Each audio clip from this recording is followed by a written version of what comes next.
بسم اللہ الرحمن الرحیم۔ السلام علیکم۔ لہروں کے تھپیڑوں پر جھولتی وہ زندگی اور موت کی کشمکش میں تھی۔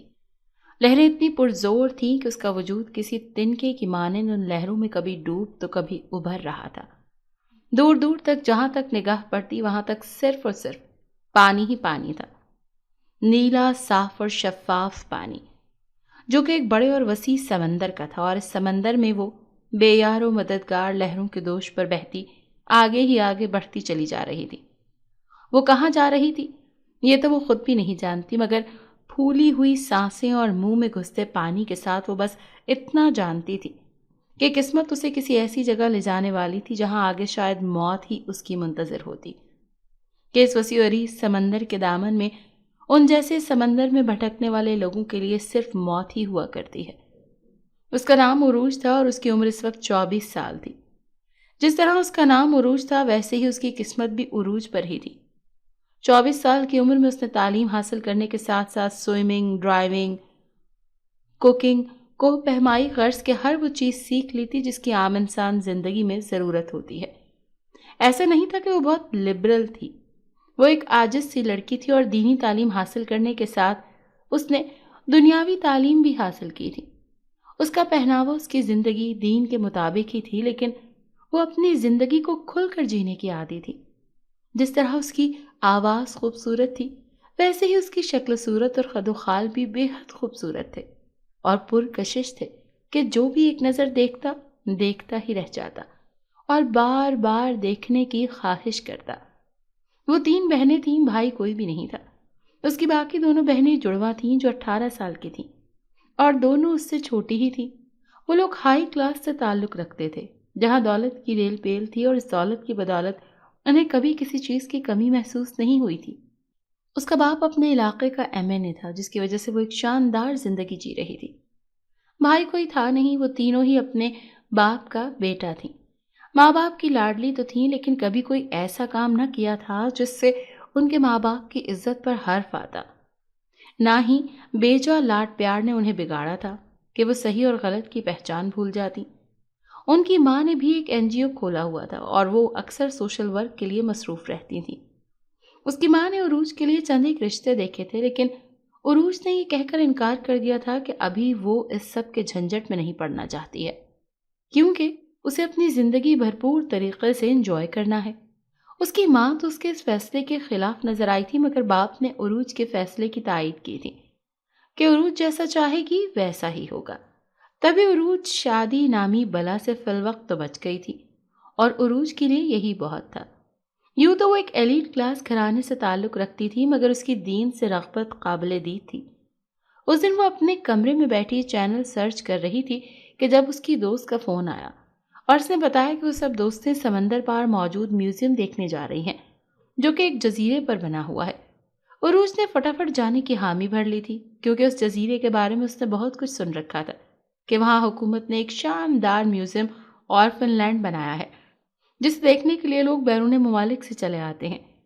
لیکن جزیرے پر جانے کی ٹکٹ لاکھوں میں تھی، جسے اپنے ملک کے بہت کم لوگ اس جزیرے پر جا پاتے تھے، اور وجہ بڑھتی ہوئی مہنگائی اور غربت تھی۔ لیکن چونکہ عروج کو کوئی ایسا مسئلہ نہیں تھا، تبھی وہ بغیر سوچے سمجھے حامی بھر گئی تھی، کیونکہ وہ جانتی تھی کہ اس کا باپ اسے کبھی منع نہیں کرے گا۔ ویسے بھی وہ گھومنے پھرنے کی دلدادہ تھی۔ اپنی دوست کو رضامندی دینے کے بعد اس نے رات کے کھانے پر اپنے باپ سے اس جزیرے کے جانے کی اجازت چاہی، لیکن اس سے پہلے کہ اس کا باپ بولتا اس کی ماں تندہی سے منع کر چکی تھی کہ وہ کسی جزیرے پر گھومنے نہیں جا رہی، نہ ہی اسے اکیلے جانے دیا جائے گا۔ ماں کے اعتراض پر عروج نے بتایا کہ وہ اکیلی نہیں جا رہی بلکہ اس کی سہیلیاں بھی وہاں جا رہی ہیں، اور یہی نہیں لاکھوں سیاح وہاں روز جاتے ہیں۔ عروج کی منتوں اور ترسی ہوئی شکل دیکھ کر اس کے باپ نے اجازت دے دی تھی کہ اپنی بیٹی کو وہ کسی چیز کے لیے ترسانا نہیں چاہتے تھے۔ عروج تو بے حد خوش ہوتی چہکتی پیکنگ کرنے بھاگ گئی تھی، جبکہ اس کی ماں کو عروج کا کسی جزیرے پر جانا بالکل اچھا نہیں لگا تھا۔ نہ ہی اس بات کی خوشی ہوئی تھی کہ عروج کے باپ نے اسے جانے کی اجازت دے دی، جس کی وجہ سے وہ غصے سے واک آؤٹ کر گئی تھی۔ مگر عروج کو یقین تھا کہ وہ واپسی پر اپنی ماں کو منا لے گی اور وہ مان بھی جائیں گے، کیونکہ مائیں زیادہ دیر تک خفا رہ ہی نہیں سکتی ہیں۔ اگلے دن وہ صبح ہی صبح اپنے باپ کے پیسے لے کر اور اپنا سامان لے کر بندرگاہ پہنچی تھی، جہاں پر اس کا بحری جہاز تیار کھڑا تھا جو انہیں اس جزیرے پر لے جانے والا تھا۔ اور وہ جلدی سے جہاز پر سوار ہوتی اس کمرے میں پہنچی تھی جس کا نمبر اس کی سہیلیوں نے اسے بتایا تھا۔ اس کی سہیلیاں اور وہ بے حد پرجوش ہو رہی تھیں کیونکہ وہ سب ایک ساتھ اور پہلی مرتبہ کسی جزیرے پر جا رہی تھی۔ کافی دیر گپ شپ لگانے کے بعد انہوں نے رات کا کھانا کھا کر عرشے کا رخ کیا تھا، اور وہاں پہنچنے پر ٹھنڈی ٹھنڈی ہواؤں نے ان کا استقبال کیا تھا جن کے جسم سے ٹکرانے پر وہ کپ کپا کر رہ گئی تھی۔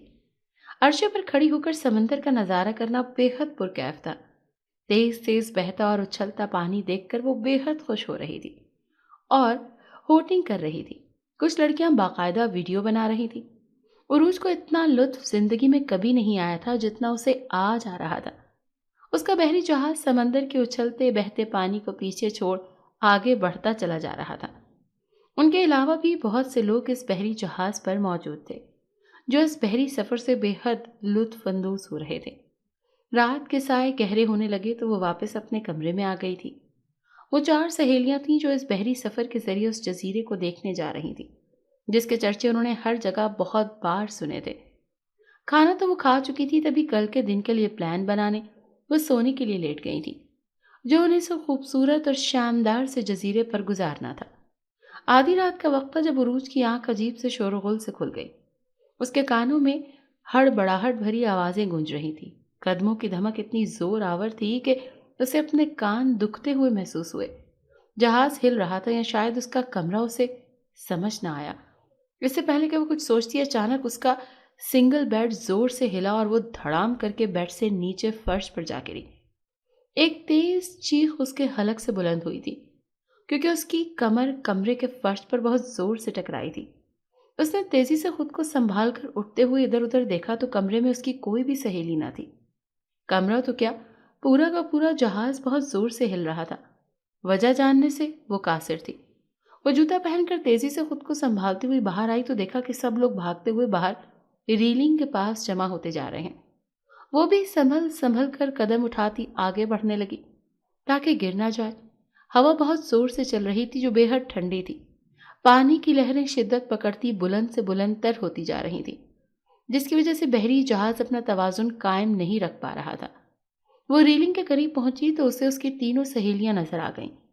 وہ تیزی سے ان کی جانب بڑھی۔ اپنی سہیلیوں کے قریب پہنچ کر وہ رکی اور غور سے ان سب کو دیکھنے لگی جو کچھ پریشان نظر آ رہی تھی۔ اس نے پوچھا کیا ہوا تو ان میں سے ایک نے بتایا سمندر کے حالات ٹھیک نہیں ہیں۔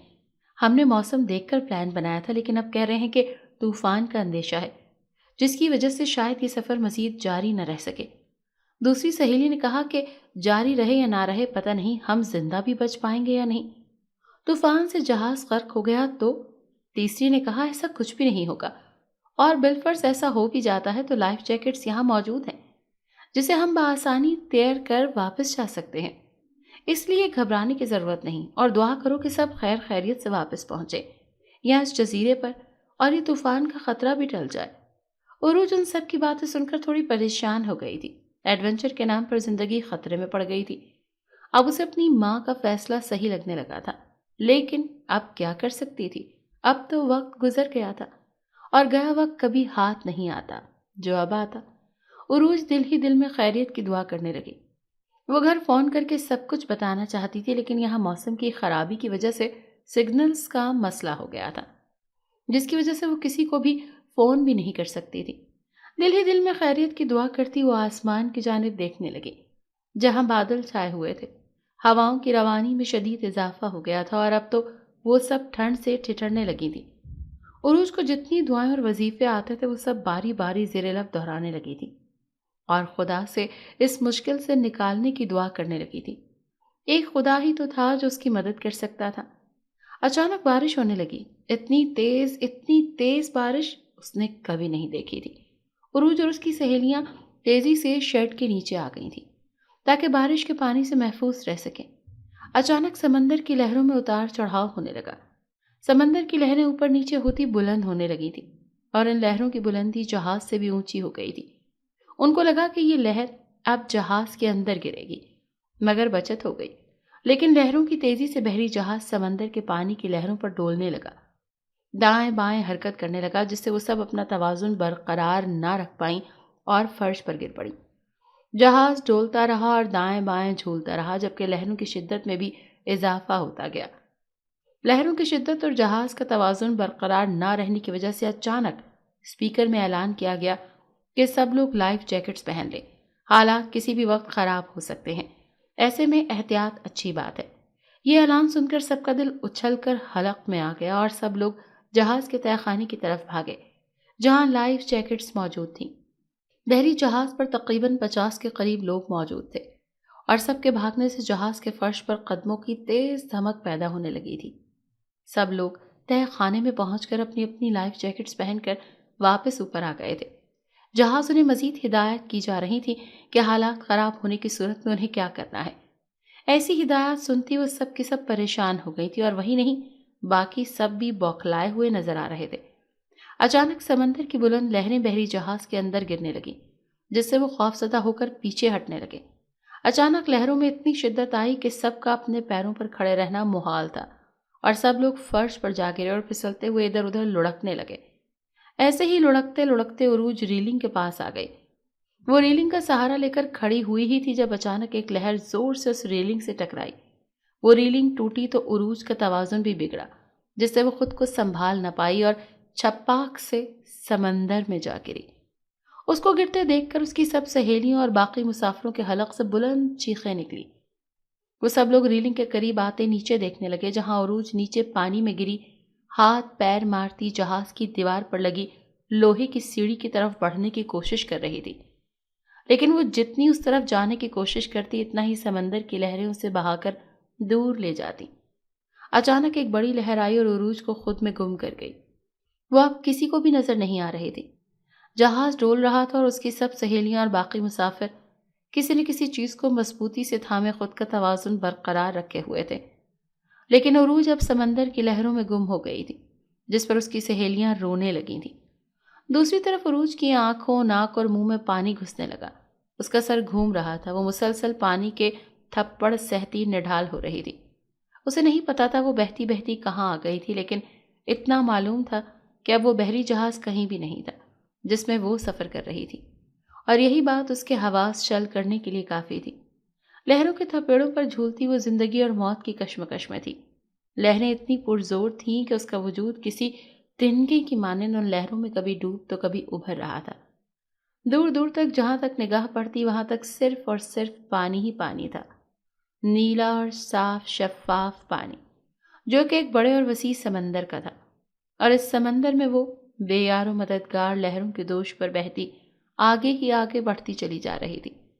اس کے ذہن میں اپنی گزری زندگی کے ماہ و سال، اس کی ماں، اس کا باپ اور بہنوں کے ساتھ گزرا وقت گھوم رہا تھا۔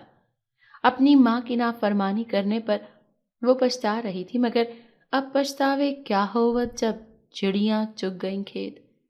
وہ کہاں جا رہی تھی یہ تو وہ خود بھی نہیں جانتی تھی، مگر پھولی سانسوں اور منہ میں گھستے پانی کے ساتھ وہ بس اتنا جانتی تھی کہ قسمت اسے کسی ایسی جگہ لے جانے والی تھی جہاں آگے شاید موت ہی اس کی منتظر ہوتی، کہ اس وسیع و عریض سمندر کے دامن میں ان جیسے سمندر میں بھٹکنے والے لوگوں کے لیے صرف موت ہی ہوا کرتی ہے۔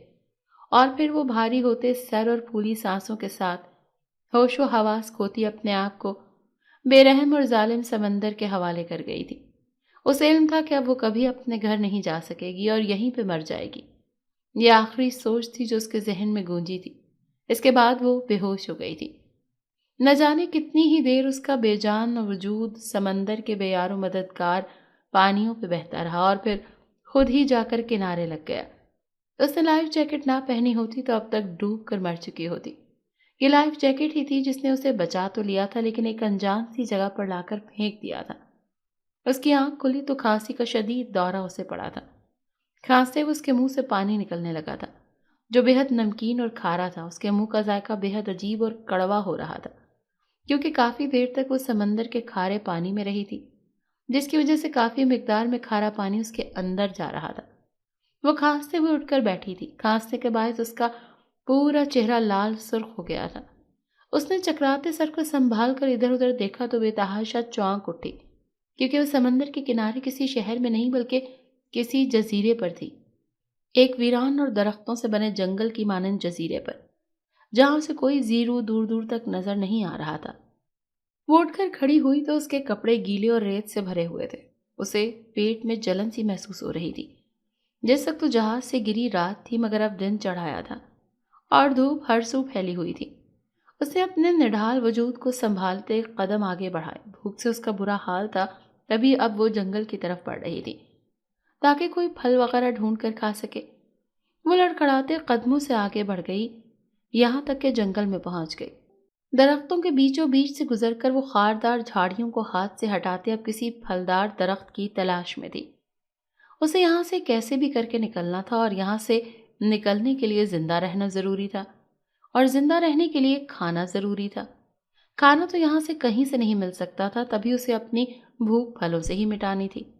وہ چلتی چلتی جنگل کے وسط میں پہنچ گئی تھی کہ اب لمبے لمبے گھنے درختوں کی وجہ سے جنگل میں اندھیرا سا چھایا محسوس ہو رہا تھا۔ یہاں پہنچ کر اس کی دلی مراد بر آئی تھی، کیونکہ سامنے ہی ایک درخت پر اسے سیب لگے نظر آئے تھے۔ اس نے اپنی لائف جیکٹ اتار کر ایک طرف رکھی اور پھر اس درخت پر چڑھنے کی کوشش کرنے لگی۔ دوبارہ وہ درخت سے گری، مگر ہمت نہ ہاری کہ اگر ہمت ہار جاتی تو مر جاتی۔ اس نے اپنے گیلے شوز اتار کر ایک طرف رکھے اور ننگے پاؤں درخت پر چڑھنے لگی، اور اس بار وہ اوپر چڑھنے میں کامیاب ہو گئی۔ اس نے اوپر چڑھ کر 10-12 سیب اتار کر نیچے پھینکے اور پھر احتیاط سے نیچے اتری۔ نیچے آ کر اس نے منہ سے ہی سیب کھانا شروع کر دیا، مگر وہ سیب نہیں تھے، کیونکہ ان کا ذائقہ بالکل مختلف تھا۔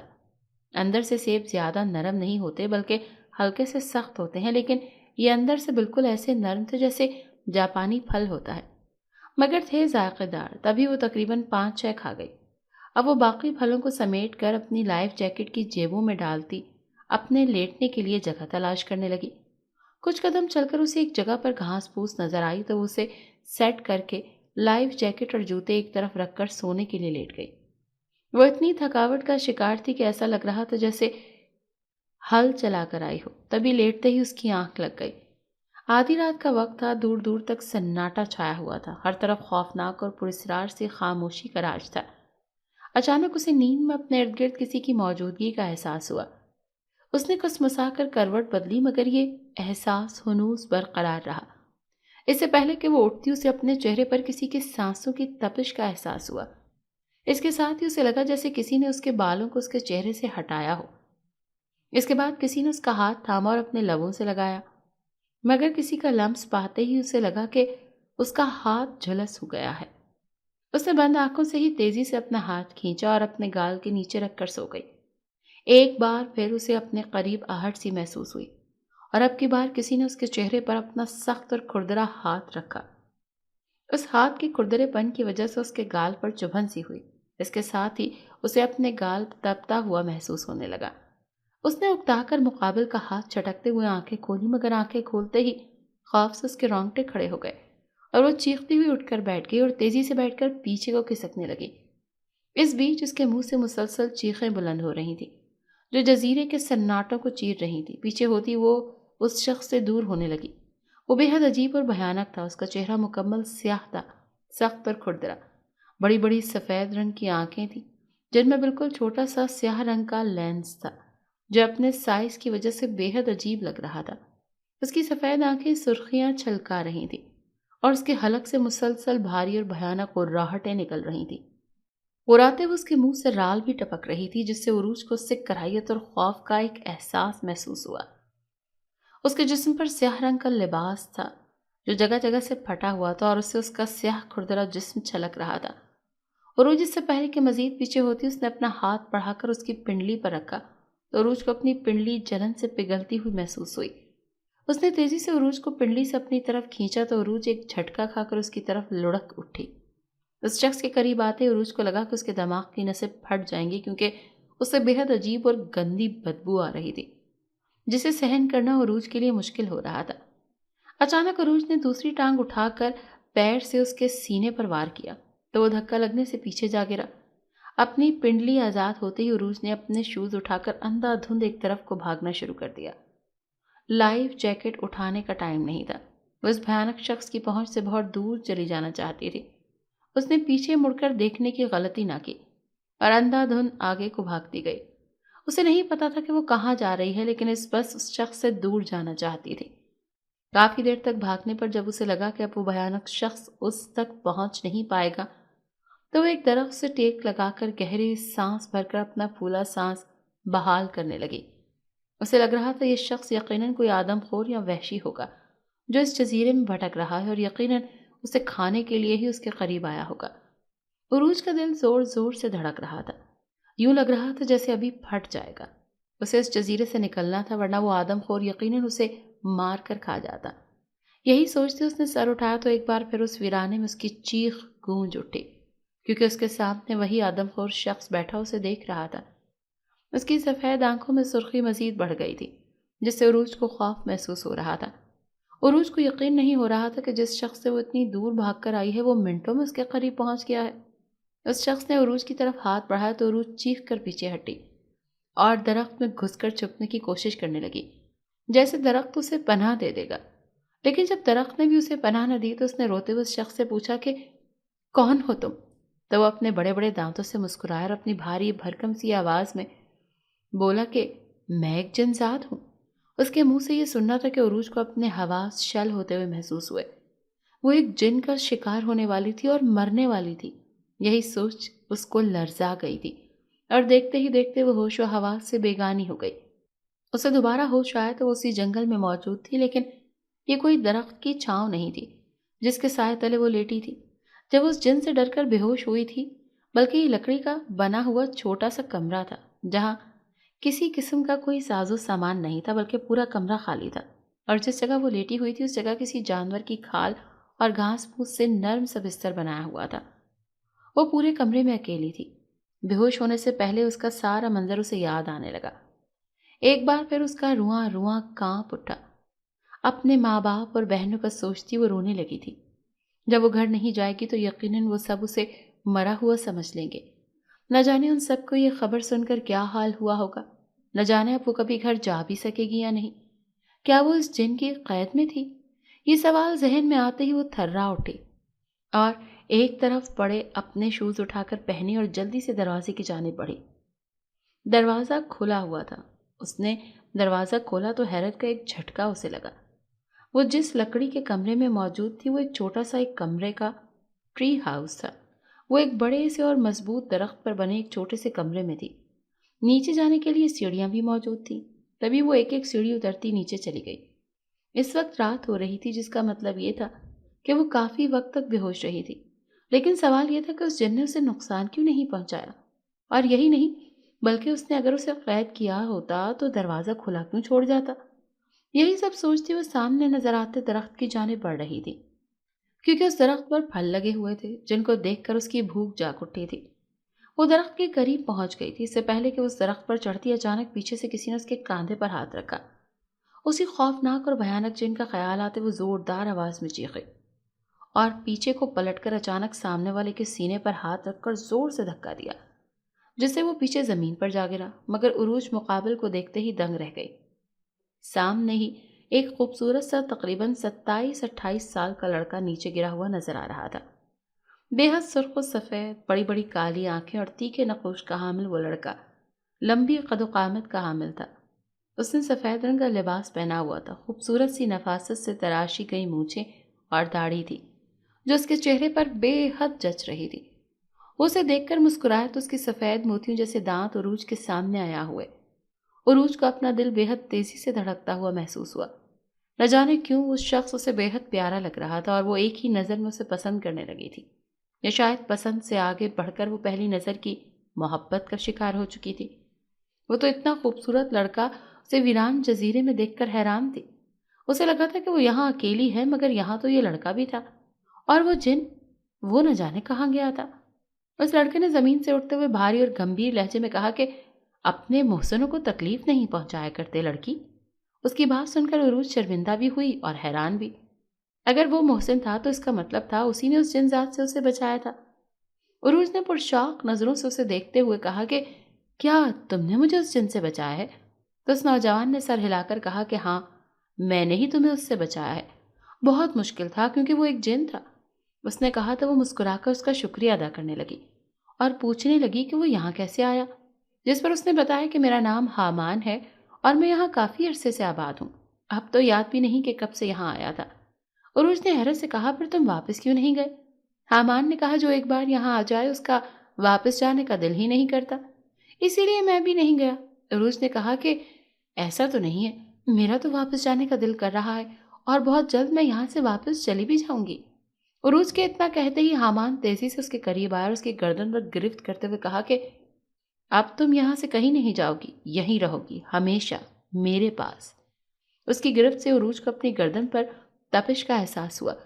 اس نے تیزی سے حامان کا ہاتھ جھٹکا تو اسے کچھ سکون محسوس ہوا۔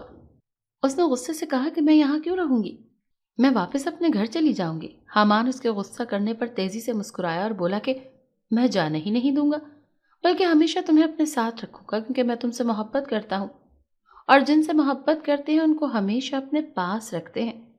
حامان کی بات سن کر عروج حیران ہوئی، مگر دل ہی دل میں وہ خوش بھی تھی، کیونکہ پہلی بار اسے کسی سے محبت کا احساس ہوا تھا اور آگے سے وہ بھی اس سے محبت کا دعوے دار تھا۔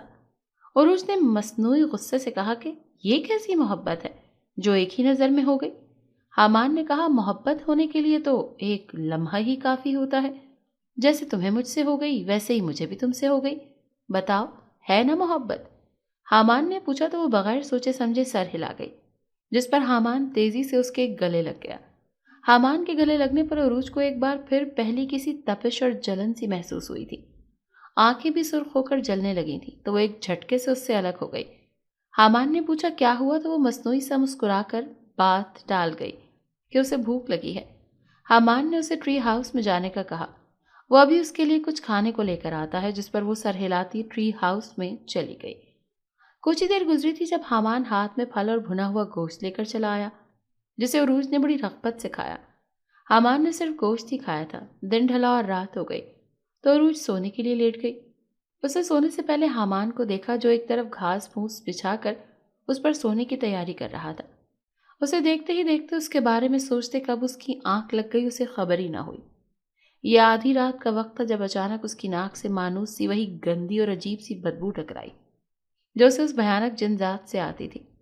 پھر اچانک اسے اپنے گال پر جلتا ہوا سا لمس محسوس ہوا۔ وہ بے چین ہوتی آنکھیں کھول گئی تو ایک زوردار چیخ اس کے حلق سے برآمد ہوئی، کمرے میں گونجی۔ سامنے ہی وہی جن ذات اس کے قریب لیٹا اس کے چہرے کو چھو رہا تھا۔ وہ اسے دور کرنے کی کوشش کرتی پیچھے کو کھسکنے لگی، مگر اس نے عروج کو اس کے بازو سے تھام کر روک دیا۔ اس نے عروج کا گال تھاما تو عروج کو اپنا گال جھلستا ہوا محسوس ہوا۔ تکلیف کے مارے اس نے رونا شروع کر دیا۔ اس جن ذات نے بھیانک چہرے کو دیکھ کر اسے مسلسل خوف محسوس ہو رہا تھا۔ عروج مسلسل چیخ رہی تھی۔ جب اسے حامان کا خیال آیا اس نے حامان کو مدد کے لیے پکارنا چاہا، مگر جب مڑ کر دیکھا تو وہ اپنی جگہ پر ہی نہیں تھا۔ اس نے واپس پلٹ کر اس جن ذات کو دیکھا تو حیرت کا ایک اور جھٹکا لگا کہ اب اس جن ذات کی جگہ پر حامان بیٹھا ہوا تھا۔ اس کی آنکھوں میں حیرت دیکھ کر حامان نے کہا میں ہی وہ جن ذات ہوں جس سے تم ڈر کر بھاگ رہی ہو۔ عروج نے بے یقینی سے نفی میں سر ہلایا تو حامان نے کہا کہ مجھے تم سے محبت ہو گئی ہے، اسی لیے تمہیں یہاں لے آیا۔ تم انسان ہو، تمہیں میرے حسین چہرے سے محبت ہو گئی، لیکن میں جن ذات ہوں، روپ میں تمہارے سامنے آیا تو تمہیں میرے دل سے محبت نہیں ہوئی۔ جو تم سے محبت کرتا ہے لیکن میرے چہرے سے ڈر گئی۔ عروج سہم کر چپ چاپ اسے سنتی رہی۔ حامان نے کہا میں تم سے دور نہیں جا سکتا، میں تمہارے پاس ہمیشہ اسی شکل میں رہا کروں گا جس سے تمہیں مجھ سے ڈر نہیں لگے گا۔ یہ جان کر مجھ سے محبت کرنا مت چھوڑو کہ میں ایک جن ذات ہوں، تم میری ہو، میں تمہاری ہر خواہش پوری کروں گا۔ حامان چپ ہوا تو عروج کو اب کی بار اس سے خوف محسوس نہ ہوا اور وہ روتی ہوئی اس کی محبت کو قبول کر کے اس کے گلے لگ گئی، مگر کچھ ہی پلوں میں اس سے الگ بھی ہو گئی کہ وہ ایک جن ذات کی قربت سہن نہیں کر پا رہی تھی۔ حامان نے کہا کہ فکر نہ کرو، آہستہ آہستہ تم عادی ہو جاؤ گی۔ اس کی بات سن کر عروج فقط سر ہلا کر رہ گئی۔ اس کے بعد باقی کی رات عروج اور حامان نے ایک دوسرے کو اپنے بارے میں باتیں کرتے گزار دی۔ عروج اس سے اس کی برادری اور جنات کے بارے میں چھوٹے موٹے سوالات کرتی رہی، جس کے وہ تفصیلی جواب دیتا رہا۔ اگلے 2-3 دن انہوں نے اس لکڑی کے کمرے میں گزارے تھے۔ حامان جن ذات ہونے کی وجہ سے عروج کے قریب نہیں جا سکتا تھا، لیکن اس کے لیے یہی کافی تھا کہ عروج اب اس کی ہے اور ہمیشہ اس کے پاس رہے گی، حامان روز طرح طرح کے پھل اس کے لیے لے کر آتا، کھانے کے لیے لے کر آتا، جنہیں وہ مزے مزے سے کھاتی۔ اس نے عروج کے لیے کپڑوں کا بھی انتظام کر دیا۔ عروج مزے میں تھی کہ اب اسے یہاں کوئی پریشانی نہیں تھی۔ اس کمرے اور جنگل میں رہ کر عروج اکتا گئی تو حامان سے اسے ساحل پر لے جانے کو کہا اور اسی وقت اسے لے کر ساحل پر آ گیا۔ یہ دوپہر کا وقت تھا مگر موسم ٹھنڈا تھا۔ حامان اسے وہاں چھوڑ کر اس کے لیے کھانے کو کچھ لینے گیا تھا۔ وہ ساحل پر چلتی یہاں سے وہاں بھاگ رہی تھی جب اچانک ہیلی کاپٹر کی آواز پر آسمان کی طرف دیکھا، جہاں دور سے ایک ہیلی کاپٹر آتا نظر آ رہا تھا۔ خوشی سے اس کی آنکھیں چمک اٹھیں۔ اس کا مطلب تھا اب وہ یہاں سے اپنے گھر واپس جا سکتی ہے۔ اس نے خوشی سے اپنا سیاہ دوپٹہ اتار کر ہوا میں لہرانا شروع کر دیا اور زور زور سے چیخ کر ان کو مدد کے لیے پکارنے لگی۔ وہ یہاں سے جانا چاہتی تھی کیونکہ یہاں اس ویران جزیرے میں کوئی زندگی نہیں تھی۔ زندگی تو وہ تھی جو وہ اپنے گھر میں جیتی آئی تھی۔ یہاں تو بس جنگل، پانی اور درخت تھے۔ اچانک اس ہیلی کاپٹر نے نیچے آنا شروع کر دیا۔ یقیناً وہ اسے دیکھ چکے تھے اور اب اس کی مدد کو ہی آ رہے تھے۔ کچھ ہی دیر میں وہ ہیلی کاپٹر آ کر اس سے کچھ فاصلے پر رک گیا تھا اور اس میں سے ریسکیو ٹیم کے ساتھ اس کا باپ بھی اترا تھا۔ اپنے باپ کو دیکھ کر وہ خوشی سے اچھلتی دوڑتی اپنے باپ سے جا لپٹی تھی اور تیزی سے رونے لگی تھی کہ ان سے دور رہ کر اس نے یہ دن کیسے گزارے تھے، یہ بس وہی جانتی تھی۔ وہ بھی اپنی بیٹی کو صحیح سلامت پا کر خوش تھے۔ وہ اسی ہیلی کاپٹر میں سوار ہو کر واپسی کے لیے روانہ ہو گئے تھے۔ یہاں سے جاتے وقت وہ واپسی کی خوشی میں حامان کو بالکل فراموش کر گئی تھی، مگر ہیلی کاپٹر میں بیٹھتی اسے یاد آیا تھا، مگر یقین تھا کہ وہ اس کے پیچھے اسے ڈھونڈتا ہوا آ جائے گا۔ تبھی پرسکون ہوتی اپنے باپ کو شروع سے آخر تک ہر ایک بات بتا گئی، جبکہ وہ اس کے منہ سے ایک جنزات کا ذکر سن کر چونکے تھے۔ عروج کو شاید اندازہ نہیں تھا مگر انہیں تھا کہ یہ سب کتنا خطرناک ہو سکتا تھا، اور ایک جنزات سے محبت، انہیں یقین نہ آیا تھا مگر وہ فی الوقت چپ کر گئے کہ جلد ہی وہ اس کی شادی کر دیں گے۔ اس کے باپ نے بتایا تھا کہ اس بحری جہاز کے سبھی لوگ بچ گئے تھے اور اس میوزیم والے جزیرے سے ایک دن بعد ہی واپس لوٹ گئے تھے۔ گھر پہنچ کر سبھی والہانہ انداز میں عروج سے ملے تھے، جسے وہ مرا ہوا سمجھ بیٹھے تھے مگر پھر بھی اس کی تلاش جاری رکھی تھی۔ گھر آ کر اپنے گھر والوں اور خیریت دریافت کرنے آئے رشتہ داروں سے مل کر وہ آرام کرنے چلی گئی تھی۔ نہا دھو کر وہ فریش ہونے کے لیے لیٹی تو گہری نیند میں اتر گئی۔ اگلے دن اس کے گھر والے حسب معمول جاگے تو اس کی ماں اس کے کمرے میں اسے جگانے کے لیے آئیں، لیکن وہ اپنے کمرے میں نہیں تھی۔ اس کی ماں نے گھبرا کر گھر میں ہر جگہ دیکھ لیا لیکن وہ کہیں بھی نہیں تھی۔ اس کی ماں نے اس کے باپ کو بتایا تو وہ بھی پریشان ہو گیا مگر ہر جگہ ڈھونڈنے کے بعد بھی وہ نہ ملی تو پولیس کو اسے ڈھونڈنے پر لگا دیا۔ مگر تبھی ان کے ذہن میں دھماکہ سا ہوا اور اسے عروج کی گفتگو یاد آئی کہ وہ اور ایک جنزات ایک دوسرے سے محبت کرتے تھے اور اب انہیں یہی لگ رہا تھا کہ وہ جنزات ہی ان کی بیٹی کو واپس اس جزیرے میں لے گیا ہے اور ہمیشہ کے لیے اسے وہیں رکھنا چاہتا ہے۔ اس نے جلدی سے اپنے کسی جاننے والے سے رابطہ کر کے کسی عامل کا پوچھا جو جنات کو قابو کر سکے، اور پھر دوپہر تک وہ اس عامل کو لے کر ہیلی کاپٹر میں اس ویران جزیرے کی طرف روانہ ہو گیا جہاں سے انہوں نے عروج کو بازیاب کیا تھا۔ دوسری طرف جب عروج کی آنکھ کھلی تو اس نے خود کو اسی جنگل کے ٹری ہاؤس میں پایا تو چونک گئی۔ وہ اٹھ کر بیٹھی تو سامنے ہی حامان اپنی اصلی شکل میں بیٹھا اسے خوف سے لرزا گیا تھا۔ اس نے کہا کہ دوسری شکل میں آؤ، مگر وہ اسی شکل میں بیٹھا غصے سے بولا کہ میں نے تمہیں کہا تھا نا کہ تم میری ہو اور ہمیشہ میری رہو گی، تو پھر کیوں گئی؟ عروج نے کہا مجھے ایک نہ ایک دن واپس جانا تھا، ہمیشہ تو یہاں نہیں رہ سکتی نا۔ تو حامان نے غصے سے اسے دیکھ کر کہا تمہیں ہمیشہ یہیں رہنا ہے، اب تم کبھی واپس نہیں جا سکو گی۔ اتنا کہہ کر وہ اسے کمرے میں بند کر کے باہر نکل گیا، جبکہ عروج ششدر رہ گئی۔ وہ ہمیشہ یہاں قید نہیں رہ سکتی تھی۔ تبھی تیزی سے اٹھ کر دروازے کی طرف بڑھی مگر دروازہ نہ کھلا۔ اس نے تیزی سے دروازے کو دھکا لگانا شروع کر دیا تو وہ ایک جھٹکے سے ٹوٹ گیا۔ اسے اب اپنی غلطی کا احساس ہو رہا تھا۔ جتنی میں محبت سہی لیکن ایک جنزات سے وہ شادی تو نہیں کر سکتی تھی کیونکہ انسان اور جن کا ملن قدرت کے خلاف تھا اور نہ ہی یہاں قید ہو کر رہ سکتی تھی۔ وہ وہاں سے بھاگتی ہوئی جنگل سے باہر نکل آئی اور اب وہ سمندر کے ساحل پر کھڑی تھی۔ یہاں کوئی واپس جانے کا راستہ نہیں تھا۔ تبھی وہ بے بسی سے وہیں بیٹھ کر رونے لگی۔ اچانک حامان کے قہقہے پر وہ پلٹی تو وہ اپنے اصلی روپ میں جناتی قہقہے لگاتا اسے تمسخرانہ انداز میں گھور رہا تھا، جیسے اس کی بے بسی کا مذاق اڑا رہا ہو۔ اچانک اس نے کچھ پڑھ کر عروج پر پھونکا تو وہ چکرا کر گرتی بے ہوش ہو گئی۔ تبھی وہاں ہیلی کاپٹر میں عروج کا باپ اپنے ساتھ عامل کو لیے چلا آیا۔ پائلٹ ہیلی کاپٹر میں ہی موجود تھا۔ حامان انہیں نظر نہیں آ رہا تھا، تبھی وہ عروج کو اٹھا کر ہیلی کاپٹر میں ڈالنے لگے۔ عروج ان سے بلند ہو کر بے ہوش ہوئی ہوا میں معلق ہو گئی۔ عروج کے باپ نے پریشانی سے اسے دیکھا جو ان کی پہنچ سے دور ہو گئی تھی۔ اس کے ساتھ عامل نے ادھر ادھر کچھ سونگا اور پھر کچھ پڑھ کر اپنے چاروں طرف پھونک ماری۔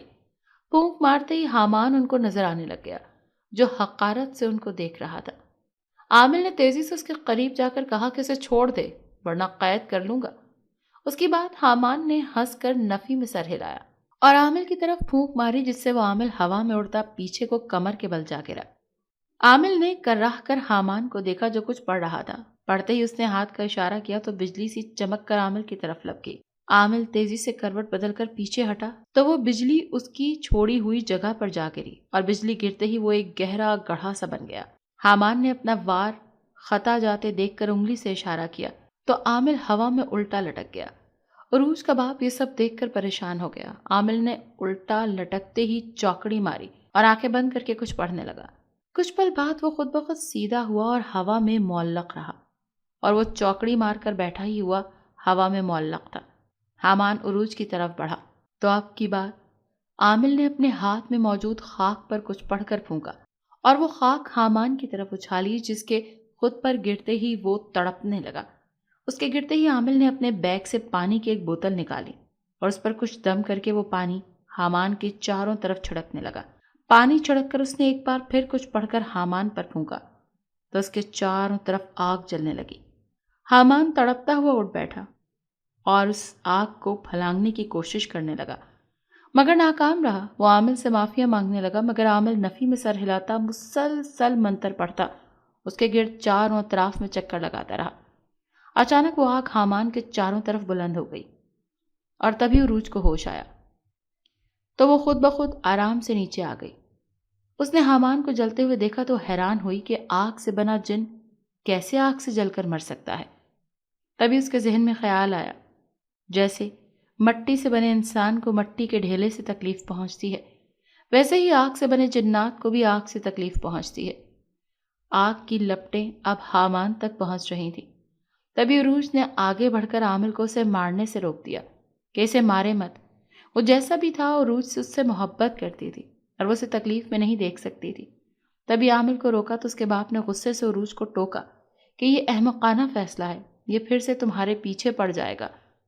عروج ان کی بات سن کر خاموش رہی تو عامل نے کہا کہ میں اسے زندہ چھوڑ دیتا ہوں، لیکن یہاں قید کر دوں گا جس سے یہ کبھی اس جزیرے سے باہر نہیں نکل پائے گا۔ اتنا کہہ کر عامل نے اب حامان کے گرد الٹے چکر لگانے شروع کر دیے اور اس کے ساتھ وہ کچھ پڑھنے بھی لگا۔ حامان کی نظریں مسلسل عروج پر ٹکی ہوئی تھیں، جنہیں عروج بھی محسوس کر رہی تھی، لیکن اب کچھ بھی نہیں ہو سکتا تھا۔ آہستہ آہستہ حامان کا وجود دھواں بننے لگا اور وہ عروج کو دیکھتے ہی دیکھتے غائب ہو گیا۔ عروج کا باپ اس فیصلے سے خوش نہیں تھا، لیکن چپ کر گیا تھا۔ عروج حامان کے جاتے ہی عامل اور اپنے باپ کے ساتھ گھر واپس آ گئی۔ وہاں سے واپس آ کر وہ کافی عرصے گمسم رہی تھی۔ وہ حامان کو بھول تو نہیں پائی تھی، لیکن اپنی پہلی زندگی کی طرف واپس لوٹ آئی تھی۔ اس کی ماں نے جلدی اس کا رشتہ اپنے ہی خاندان میں طے کر دیا تھا اور پھر 1 سال کے اندر اندر اس کی شادی بھی کر دی گئی تھی۔ عروج کا شوہر ایک پڑھا لکھا اور سلجھا ہوا شخص تھا، جو عروج کے باپ کی طرح ہی ایک سیاستدان بھی تھا۔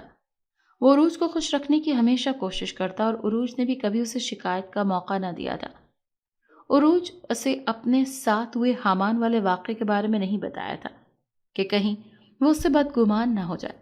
عروج اپنے شوہر اور بچوں میں گم ہو کر رہ گئی تھی، لیکن اب بھی کبھی کبھی اس کی نظروں کے سامنے حامان کا انسانی روپ گھوم جاتا تھا۔